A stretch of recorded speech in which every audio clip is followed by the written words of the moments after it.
Last year, while serving in the Asian 지난해 Australia 북아시아 지역 presidency, 회장단에서 봉사하던 중에 러셀 M. 넬슨 회장님에게서 감리감독단 제2보좌로 봉사해달라는 전화를 받았습니다.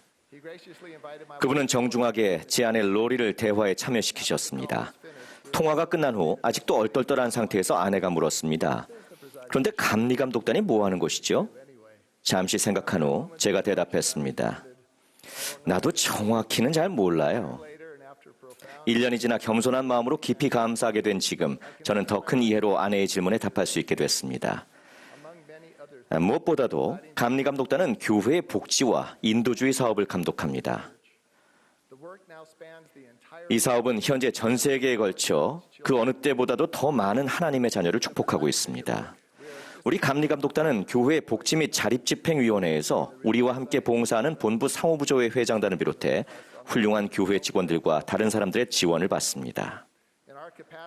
제1회장단은 그 위원회의 위원으로 활동하고 있는 저와 어제 저녁 우리에게 말씀하신 유뱅크 자매에게 교회의 최근 인도주의 활동에 관한 소식을 전해주면 좋겠다고 요청하셨습니다.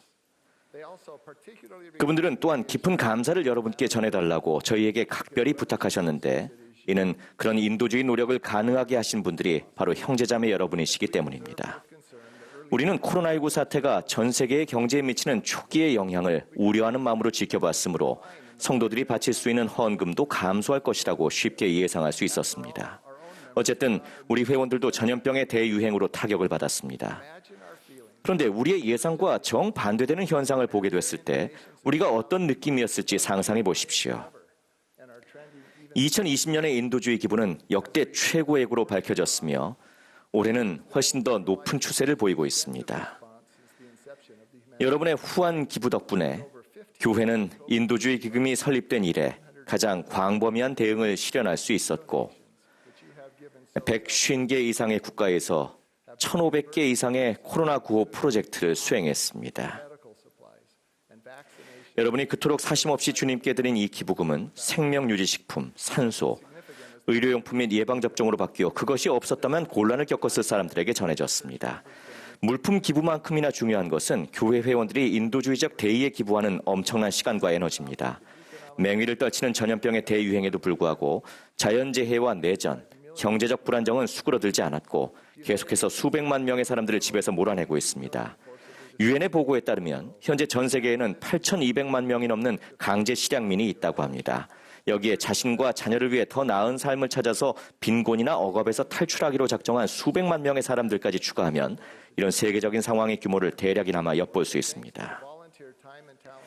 저는 많은 분이 시간과 재능을 자원봉사에 기부해 주신 덕분에 교회가 미국과 유럽 여러 지역에서 난민 및 이민자 환영센터를 운영하고 있음을 보고하게 돼 기쁩니다. 그리고 여러분의 기부 덕분에 우리는 전 세계 곳곳에서 여러 단체에서 운영하는 유사한 프로그램에 물품과 기금, 자원봉사자를 제공하며 그들을 돕고 있습니다. 이 난민들이 정착하고 자급자족할 수 있도록 먹이고 입히고 친구가 되어주신 성도들에게 진심으로 감사를 드립니다.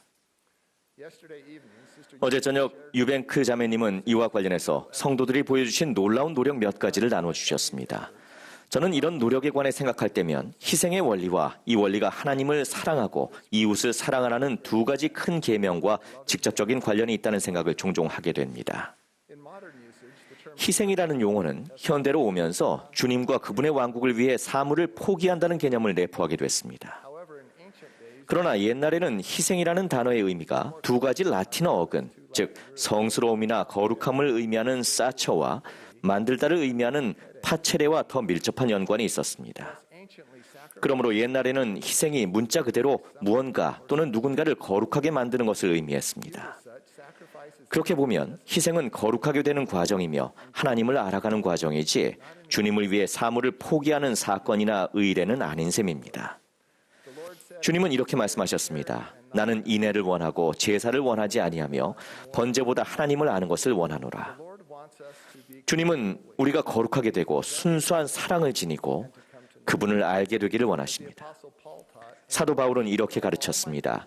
내가 내게 있는 모든 것으로 구제하고 또 내 몸을 불사르게 내줄지라도 사랑이 없으면 내게 아무 유익이 없느니라.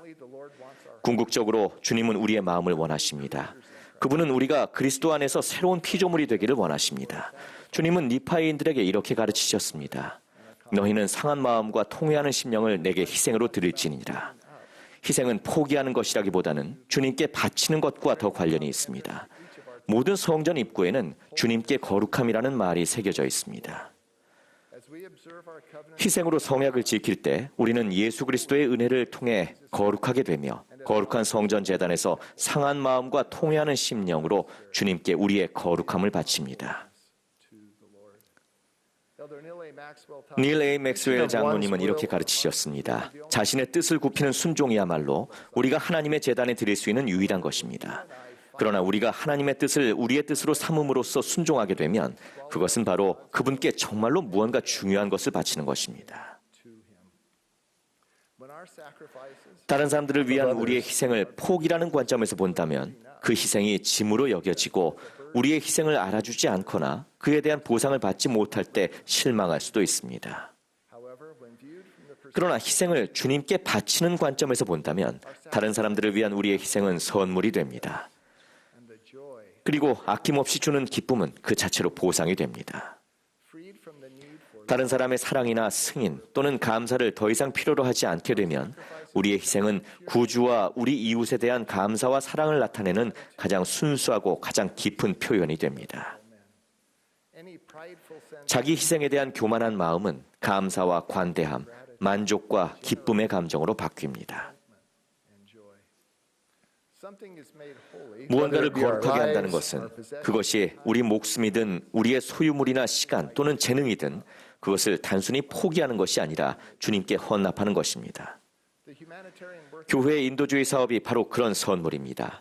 그것은 성도들이 연대해서 헌납한 헌금의 산물이며 하나님과 그분의 자녀들에 대한 우리의 사랑의 표현입니다. 스티브와 어니타 캔필드는 주님께 바칠 때 오는 큰 변화의 축복을 직접 경험한 전 세계 후기 성도를 대표하는 분들입니다. 복지 및 자립 선교사인 캔필드 부부는 유럽 곳곳에 있는 난민 캠프와 이미자 센터에 도움을 제공하라는 요청을 받았습니다. 캔필드 자매는 직장 생활을 할 때 부유한 고객들과 계약을 맺고 고급 주택이나 호텔을 아름답게 꾸미던 세계적인 수준의 실내 장식 디자이너였습니다. 갑자기 그녀는 그와는 정반대의 세계로 빠져들어 세상적인 소유물과 관련해서는 거의 모든 것을 잃은 사람들 사이에서 봉사하게 됐습니다. 그녀의 말을 빌리자면 대리석 통로를 흙바닥으로 바꿨고 그렇게 함으로써 자신과 남편의 보살핌이 필요한 사람들과 친구가 돼 이내 그들을 사랑하고 포용하기 시작하면서 그녀는 헤아릴 수 없을 정도의 성취감을 발견했습니다. 캔필 부부는 이렇게 말했습니다. 우리는 주님을 섬기기 위해 어떤 것도 포기했다고 느끼지 않았습니다. 우리의 소망은 그분의 자녀들을 축복하기 위해 주님께서 적합하다고 보시는 방식으로 우리를 사용하시도록 우리의 시간과 에너지를 그저 그분께 바치는 것이었습니다. 형제자매들과 함께 일하다 보니 외모나 배경이나 소유에 대한 차이는 모두 사라지고 그저 서로의 마음만 보였습니다. 어떤 직업적 성공이나 물질적인 이득도 하나님의 가장 초라한 자녀들 가운데서 봉사하면서도 풍요로움을 느낀 이런 경험에 필적할 수 없습니다. 캔필드 부부의 이야기나 이와 비슷한 아주 많은 분의 이야기는 단순하지만 심오한 초등의 노래의 다음 가사를 이해하는 데 도움이 됐습니다. 골짜기 흐르는 시냇물 말하길 주어라 주어라 내 모든 것 주어라 나 작으나 가는 곳마다 들을 푸르게 하네. 그렇습니다. 우리 각자는 작지만 함께 하나님과 우리 이웃에게 주기 위해 서두른다면 우리가 가는 곳마다 삶은 풍요로워지고 평화로워집니다. 이 노래의 3절은 덜 알려졌지만 다음과 같은 사랑스러운 권유로 끝납니다. 바치자 바치자 예수님 위하여 주님께 바칠 것 어디든지 있으리니 시냇물과 빗방울처럼 모든 것을 바치자. 사랑하는 형제자매 여러분, 우리가 재물과 시간, 심지어 우리 자신을 내주며 하나님과 다른 사람들을 위해 생활할 때 우리는 세상을 조금 더 푸르게 만들고 하나님의 자녀들을 조금 더 행복하게 하며 그 과정에서 조금 더 거룩해집니다. 여러분이 그토록 값없이 주님께 바치는 희생에 대해 그분께서 여러분을 풍성히 축복하시기를 빕니다. 하나님께서 살아계심을 간증드립니다. 거룩한 사람이 그의 이름이십니다. 예수 그리스도께서는 하나님의 아들이시며 모든 선한 은사를 주시는 분입니다. 주님의 은혜를 통해 그리고 우리가 희생을 통해 성약을 준수함으로써 우리가 거룩해지고 주님께 더 많은 사랑과 거룩함을 드릴 수 있기를 바랍니다. 예수 그리스도의 이름으로 말씀드립니다. 아멘.